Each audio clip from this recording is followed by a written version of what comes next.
आम ओडियांकर परिचय पखाल भात। एबे तो खरा दिन चली तो से समस्ते पखाल खाइबा को पसंद करती।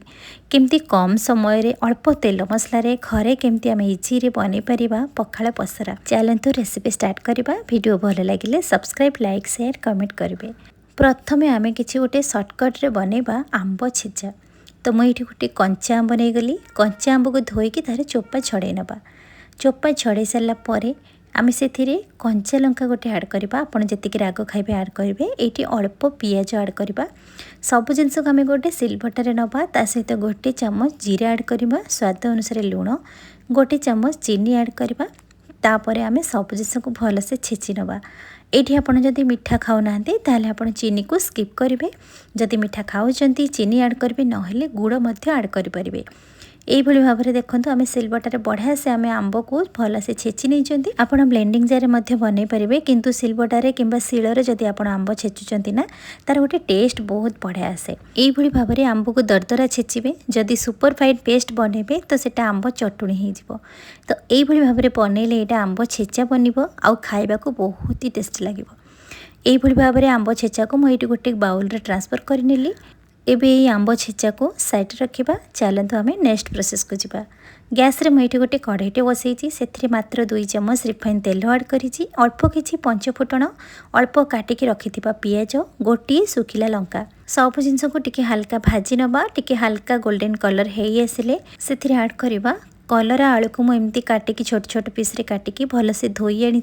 से आम स्वाद अनुसार लुण, अल्प हलदी गुंड, अल्प लंका गुंड, सब जिनस को भल से मिक्स करके आम हल्का भाजवा। ताको लिड को कवर करके मिनिमम 3 ରୁ 4 मिनिट भाजी सारा पर ये देखो आम कलरा भजा बनिक रेडी होगला।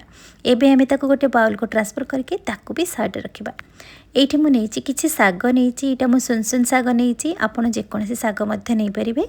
सुनसुनिया साग आम देहपाई बहुत ही हेल्दी होता है। जो मानक निद होनी, जो मानकर स्ट्रेस रोची कि आखि प्रोब्लेम, तो यही साग खातु निश्चित भाव में बेनिफिट पाइबे।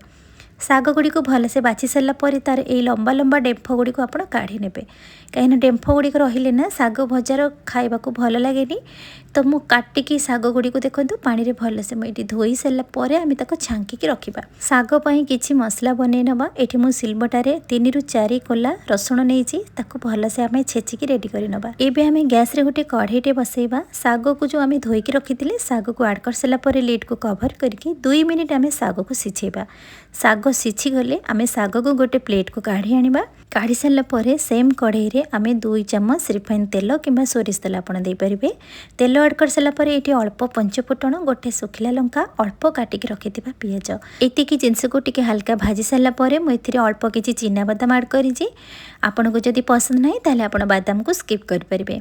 बादाम को टिके हल्का भाजी सारा पर आम प्रथम रसुण छेचिकी जो रखी रसुण छेचा ये आड करवा।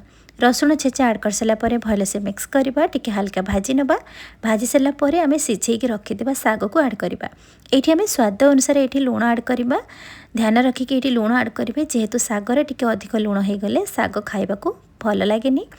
साग को टिके हल्का भाजी सारा पर आम ए आड करवा 1 कप नड़िया कोरा। ये आपको जदि नड़िया कोरा पसंद ना ताले आप स्किप करेंगे, किंतु नड़िया कोरा आड करूँ सागर टेस्ट बहुत बढ़िया आसो। भलसे सब जिनस को मिक्स कर सारा पर टिके हल्का भाजी सारा पर गैस फ्लेम को बंद करदे। बेसी समय भाजबेनी। नड़िया कोरा जिते आड करेंगे ना संगे संगे गैस फ्लेम को बंद करदे। तो ये आमर बनीगला साग भजा। तो पखाल भात पाई साग भजा भी रेडी होगला।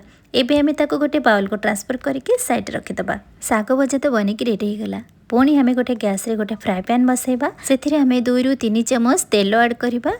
एथिरे मु धोईकी रखिथिबा पप्ता माछ से लुण हलदी मु गोले देइथिली। तो माछ को ये आड करवा। माछ को आड कर सारा पर आम ताको भलसे भाजी नवा। 2 पट साइड आमर भलसे गोल्डन कलर भली होगले। देखो आमर माछ भजा बनिकी रेडी होगला।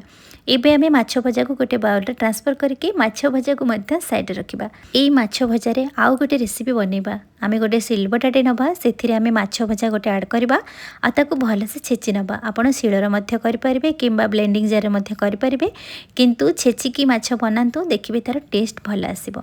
ये गोटे माछ छेची सारा पर मु आउ गोटे माछ ये आड करी। मु 2टी माछ नहीं आपण क्वांटिटी हिसाब से बेसी कम करेंगे। माछ छेचिला बेले ये भाव में तार बड़ बड़ कंटा बाहर ताकू आप साइड करदे। ये भाव में माछ छेचा बनिक रेडी होगला। ये आम किसी जिनस आड करवा। एथिरे अल्प किछि रसुण अल्प पियाज गोटे लंका को मुझे पोड़िकी ऐड करिछि।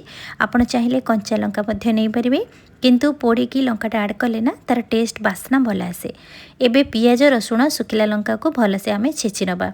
एइभली भाबरे देखंतु सब जिनस आमे भलसे छेची सारला परे एइभली भाबरे मिक्स करिदेबे हाथ साहाय्य मिक्स कर सारला परे एथिरे आमे गोटे चमच कंचा सोरिष तेल एठी ऐड करिबा।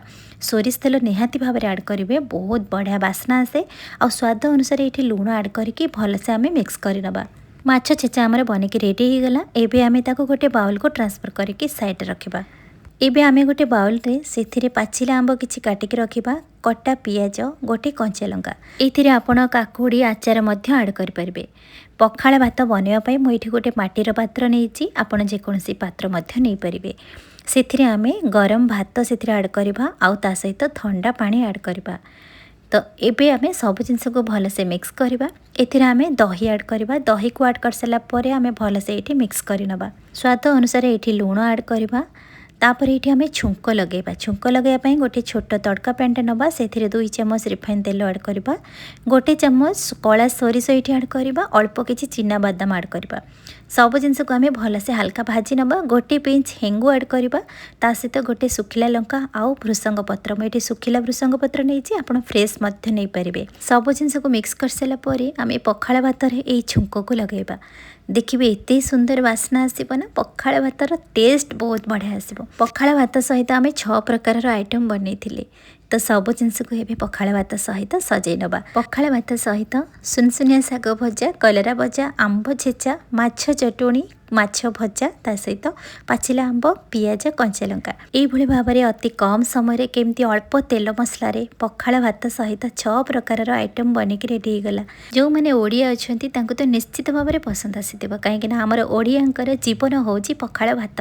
पखाळ पसरा जदि आपण माननको पसंद आसीथिबो बिंदुरोसेई चैनल को सब्सक्राइब करिवे, फेसबुक पेज रे देखुतिले फॉलो करिवे। पुणी देखा हबो नुआ रेसिपी रे। नमस्कार।